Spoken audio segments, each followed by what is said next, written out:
सरदार वल्लभभाई पटेल जयंती व इंदिरा गांधी पुण्यतिथीनिमित्त collector office येथे अभिवादन करण्यात आले। यावेळी जिल्हाधिकारी doctor Dilip Pandharpatte, SP M Ramkumar, तहसीलदार ज्योती देवरे, प्रांत साहेब गणेश मिसाळ, CO साहेब गंगा तरंडी व सर्व पदाधिकारी उपस्थित होते। तसेच काँग्रेस भवन येथे काँग्रेसतर्फे इंदिरा गांधी जयंतीनिमित्त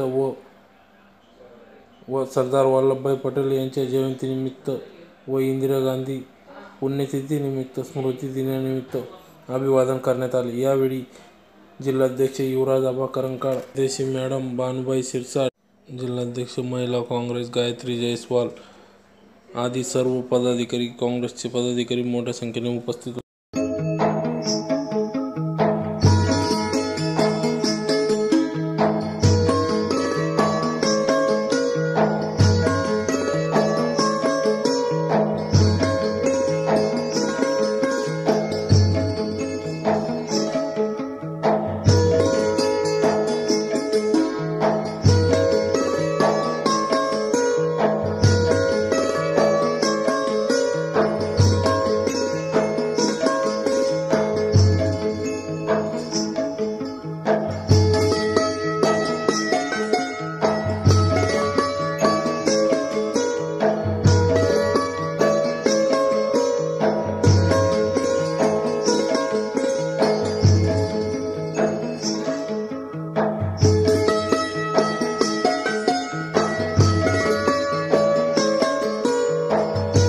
जिल्हा काँग्रेस महिला आघाडीतर्फे जिल्हाध्यक्ष महिला काँग्रेस गायत्री जयस्वाल यांनी जिल्हाधिकाऱ्यांना निवेदन दिले। या सरकार संदर्भात महिला आरक्षण 33% व्हावे या संदर्भात निदर्शने करण्यात आली व मागणी करण्यात आली।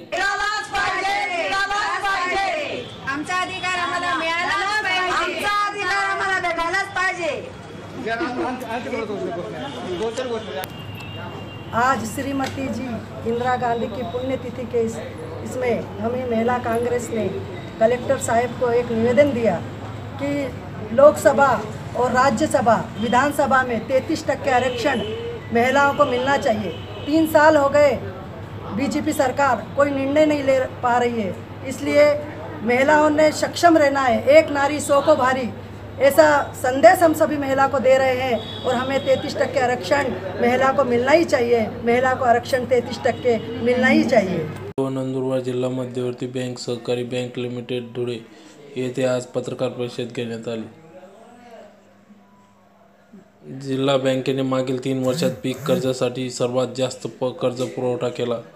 सन 2012-13 ते 2015-16 या 4 वर्षात जिल्ह्यात दुष्काळ सदृश परिस्थिती, अवेळी पाऊस, गारपीट यामुळे मोठ्या प्रमाणात शेतकरी सभासदांचे नुकसान, त्यामुळे वसुली कमी होऊन थकबाकी वाढ। महाराष्ट्र शासनाने छत्रपती शिवाजी महाराज शेतकरी सन्मान योजना 2017 लागू केली। त्यात थकबाकीदार, नियमित परतफेड करणारे सभासद, पुनर्गठन केलेले सभासद यांना कर्जमाफीचा लाभ देण्यात आला। असे विविध तसेच सहकार खात्याचे माननीय जिल्हा उपनिबंधक, माननीय जिल्हा विशेष लेखा परीक्षक यांनी दोन्ही जिल्ह्याचे 100% प्राधान्याने ऑडिट करून दिले व जिल्ह्यात प्रथम क्रमांक मिळवल्याबद्दल त्यांचा सन्मान करण्यात आला। यावेळी धुळे व नंदुरबार जिल्हा मध्यवर्ती सहकारी बँक चेअरमन राजवर्धन कदम बांडे,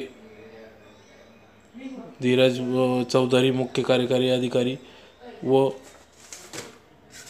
जे.व्ही. ठाकूर उपनिबंधक संस्था अधिकारी, PS पाटील आदी सर्व कर्मचारी अधिकारी मोठ्या संख्येने उपस्थित होते। जाहीर केली होती त्या योजनेची माहिती आणि त्या योजनेमध्ये जे काही कर्जदार थकबाकीदार आहे त्यांना सरकार अर्थव्यवस्था त्यांना आर्थिक सहाय्य देऊन त्यांचा सातबारा कोरा करावा यासाठी या योजनेची सरकारची अंमलबजावणी करण्याचा त्यांचा हेतू आहे।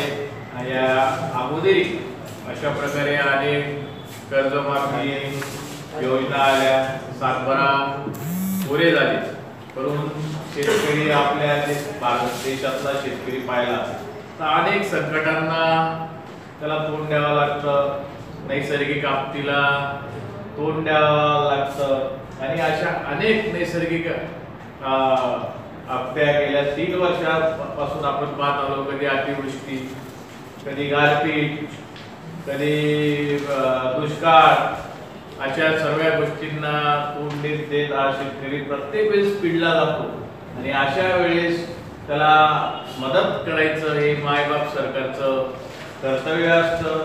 त्या कर्तव्यानुसार सर्व शेतकऱ्यांनी ज्या आपल्या मागण्या मायबाप सरकारपुढे ठेवल्या होत्या त्याचा सहानुभूतीपूर्वक विचार करून ही छत्रपती शिवाजी महाराज कर्जमाफी योजना सरकारने जाहीर केली. परंतु पहिल्यांदा सरकारने अनेक अटी या योजनेमध्ये टाकल्या होत्या. काही विशिष्ट जे काही सुदृढ घटक आहे त्या घटकांना वगळण्याचे त्यांनी निर्देश दिले होते आणि एक ठराविक रकमेपर्यंत प्रत्येक शेतकऱ्याला कर्जमाफी द्यावी आणि तेवढी रकमेपेक्षा जर जास्त कर्ज असेल तर त्या शेतकऱ्याने ते कर्ज भरावे आणि उर्वरित जी काही अमाऊंट आहे ती अमाऊंट सरकार त्या शेतकऱ्याच्या खात्यावर वर्ग करून त्याला सातबारा कोरा करून देण्याचं काम सरकार करणार आहे. त्यासाठी त्यांनी संबंधित माहिती इतक्या भरपूर अशी माहिती प्रथम राज्यात अशा प्रकारची माहिती गोळा करून कर्जमाफी देण्याची सरकारचं नियोजन होतं. त्यामध्ये ज्या लोकांनी नियमित कर्ज पुरवठा केलेला आहे त्यांनाही 25,000 आमच्या DDR साहेबांनी, विशेष लेखा परीक्षक साहेबांनी, जिल्हाधिकारी साहेबांनी आणि आमच्या बँकेचे मुख्य कार्यकारी अधिकारी CEO धीरज चौधरी साहेब, सावंत साहेब, त्यांचा सर्व स्टाफ यांनी अक्षरशः दिवाळीची सुट्टी घेतलेली. दिवाळीच्या दिवशी आमची बँक रात्री 11 वाजेपर्यंत, सुनील पाटलांना माहीत असेल, 11 वाजेपर्यंत हे आमचे कर्मचारी NGOची मदत घेऊन अहोरात्र हे काम करत होते. त्यामुळे आम्ही आज सर्व लाभ आपल्या या जिल्ह्यातील एकूण 70,000 रोगी जिल्ह्यातील शेतकऱ्यांना पोहोचवण्यासाठी यशस्वी होऊ आणि आपल्या बँकेला पहिल्या क्रमांकाचं म्हणजे हे सर्व कार्य केलं ही माहिती आपल्या सर्वांना यायला कळवावी म्हणून मी आजची ही पत्रकार परिषद घेऊन आपल्याला ही माहिती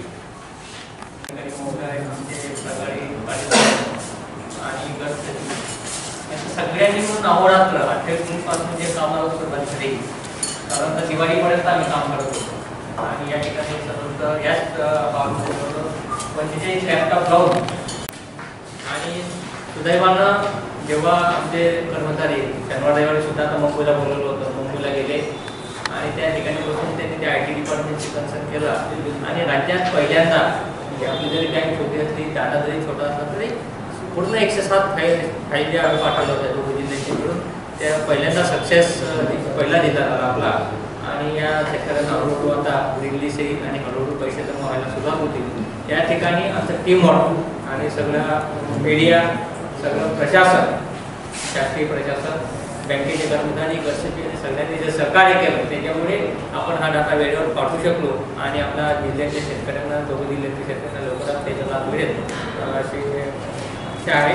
आपण सर्वांनी जे सहकार्य केलं, मीडियाने वेळोवेळी जे कार्यक्रम घेतले किंवा वेळोवेळी जे बातम्या दिल्या, ऑनलाईन फॉर्म भरल्यापासून तर कार्यक्रम झाले, त्याच्यानंतर माहिती गेल्या, वेळोवेळी मीडियाने आम्हाला माहिती विचारल्या आणि आम्ही त्यांनी सहकार्य केलं त्याबद्दल सर्वांनी मी आभार मानतो. धन्यवाद.